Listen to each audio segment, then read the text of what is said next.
캐나다의 한인 리얼터와 모기지 브로커들은 스스로 남들보다 높은 도덕성을 가졌다고 자랑한다. 보다 높은 비즈니스 윤리 의식을 선전하며 캐나다의 한인 동포를 위해 헌신하고 봉사한다고 주장한다. 그 말이 사실일까? 오늘은 2024년에 BC 주정부로부터 공식 징계를 받은 한인 리얼터에 대해 알아보자. 과연 그는 누구이고 무엇 때문에 징계를 받았고 과연 그의 광고대로 높은 윤리의식과 도덕성을 가지고 있을까? 과연 현실은 어떤가? 그 진실을 찾아 지금 떠난다.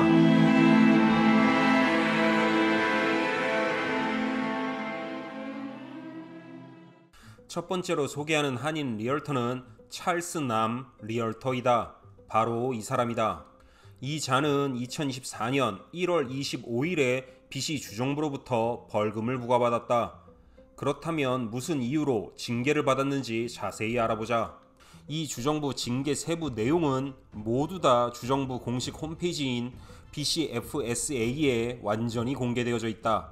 누구나 홈페이지에 접속해서 내용을 열람할 수 있다. 세부 링크는 영상 더보기와 댓글에 표시해 놓았다. 남승호 리얼터는 2024년 1월 25일에 부동산 법 위반으로 주정부 징계를 받았는데, 첫 번째 법 위반 내용은 자신을 광역 밴쿠버 상위 1% 리얼터라고 허위 광고를 했다는 것이다.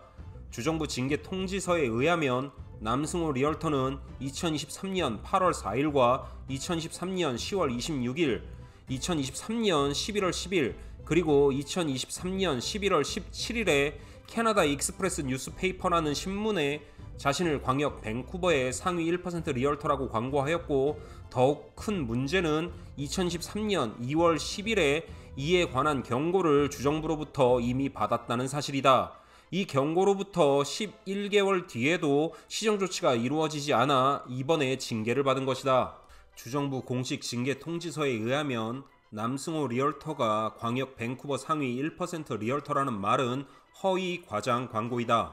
두 번째 법 위반 내용은 자신의 인스타그램에 부동산 광고를 하면서 주정부에 등록된 이름을 표시하지 않았다는 것이다. 이 역시 2023년 2월 10일에 이미 똑같은 지적사항으로 주정부로부터 경고를 받았다. 세 번째 법 위반 내용은 두 번째와 마찬가지로 자신의 페이스북에 부동산 광고를 하면서 주정부에 등록된 이름을 표시하지 않았다는 것이다. 이것 또한 주정부로부터 똑같은 지적사항으로 경고를 받았지만 전혀 개선하지 않고 이번에 징계를 받은 것이다. 네 번째 법 위반 내용도 이와 같이 자신의 링크드인에 부동산 광고를 하면서 주정부에 등록된 이름을 표시하지 않았다. 위의 네 가지 법 위반 사항으로 주정부는 총 4,000달러의 벌금을 남승호 리얼터에게 부과했다. 나는 이자가 큰 사기를 치거나 누군가를 죽인 큰 범죄를 저질렀다고 생각하지 않는다.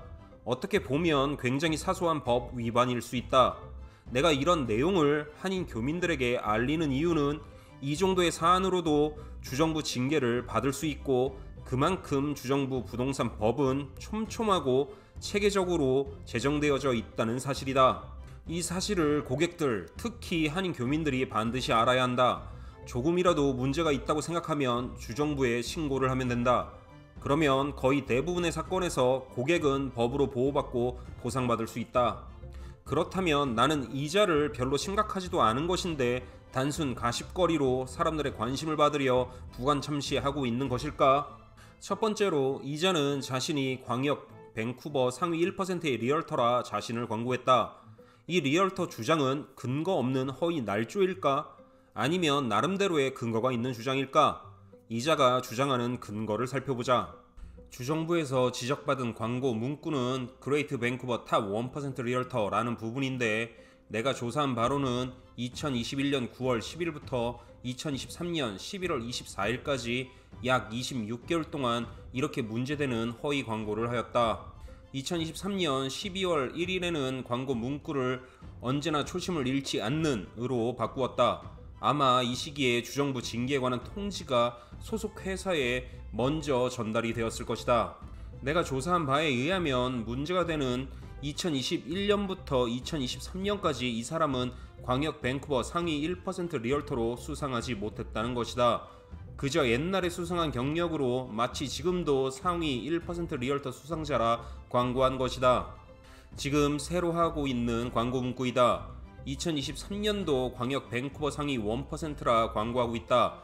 이 부분은 사실일까? 2023년도 광역 밴쿠버 부동산 협회에 메달리온 수상자 명단을 조사하였다. 2023년도에 광역 밴쿠버 상위 1% 수상자 명단에 찰스 남 리얼터의 이름과 사진이 있다. 지금 하고 있는 광고는 사실인 것이다.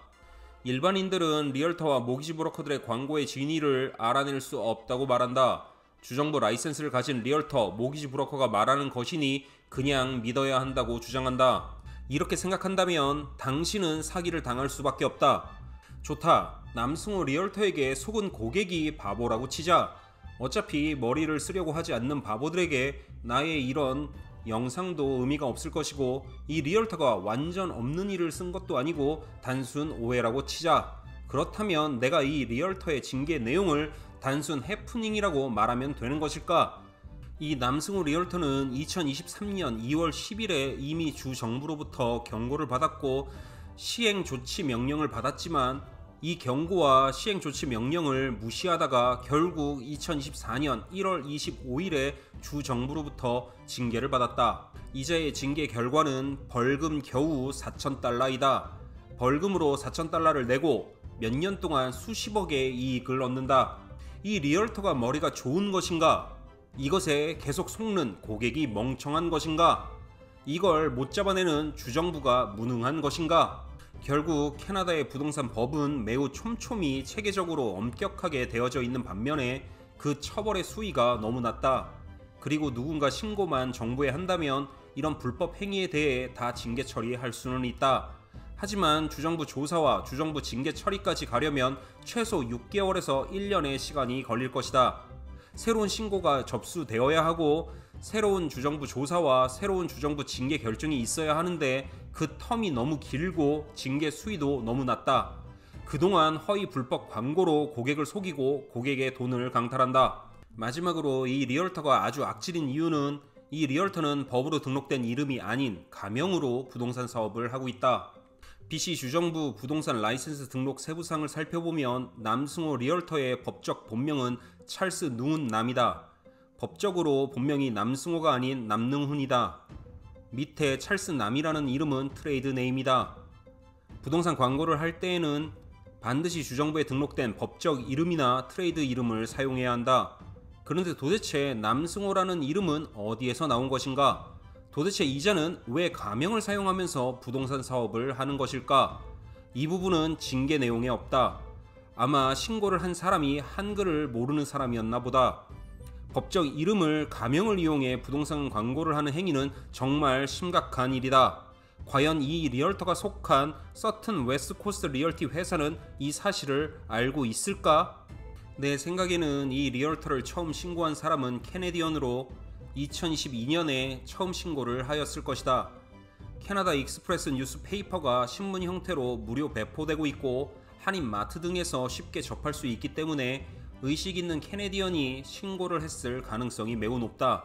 만약 한국인이 신고를 했다면 오히려 한인들이 많이 보는 벤조선, 밴쿠버 부동산에 게시된 광고를 신고했었어야 한다. 이 리얼터보다 훨씬 더 큰 범죄를 저지르는 한인 리얼터들도 많이 있다. 하지만 한인 고객들은 절대로 신고 안 한다. 그 이유는 바로 영어로 신고를 해야 하기 때문이다. 만약 한국어로 신고를 할 수 있었다면 지금 캐나다에서 활동하는 모든 한인 리얼터와 모기지 브로커들은 다 징계 받았을 것이다. 단 한 명도 안 빼놓고 다 징계 받을 수밖에 없게끔 이들은 일한다. 이런 피해를 예방하려면 과연 어떻게 해야 하는가? 신고를 철저히 하면 될 것인가? 주정부 신고는 너무 오래 걸린다. 한국어로도 신고가 가능하게 법이 바뀌어야 한다. 법의 처벌 수위가 높아져야 하고 주정부 조사 기간을 혁신적으로 단축해야만 한다. 또한 정부에서 적극적으로 신고를 장려, 독려해야 하고 교육해야 한다. 이렇게 되기 위해서는 많은 시간이 걸릴 것이다. 몇십 년이 걸릴지도 모르겠다. 그렇기에 지금 당장 한인 교민들이 해야 할 일은 이런 거짓, 허위 광고를 고객들이 무작정 믿으면 안 된다. 의심해야 하고 또 의심해야 한다. 모든 리얼터가 다 허위, 과장, 불법 광고를 하는 것은 아닐 것이다. 상위 1%의 리얼터라고 했는가? 정말 진실되게 광고하고 말하는 리얼터도 1%는 있을 것이다. 그런데 과연 당신이 만나서 거래하는 사람이 이 1%의 진실된 리얼터일지를 어떻게 장담할 수 있겠는가? 1%의 가능성이라면 현실적으로 그건 가능한 것인가? 아니면 불가능한 것인가? 당신이 현실에서 진실된 리얼터를 만나지 못하는 확률은 99%이다. 당신이 현실에서 진실된 리얼터를 만날 수 있는 확률은 고작 1%이다. 행운을 빈다. 과연 2024년 주정부로부터 징계를 받은 다른 한인 리얼터가 더 있을까? 다음은 이자들이다. 이번에는 2명이다. 과연 이들은 어떤 이유로 주정부 징계를 받았는지 다음 영상에서 알아보겠다.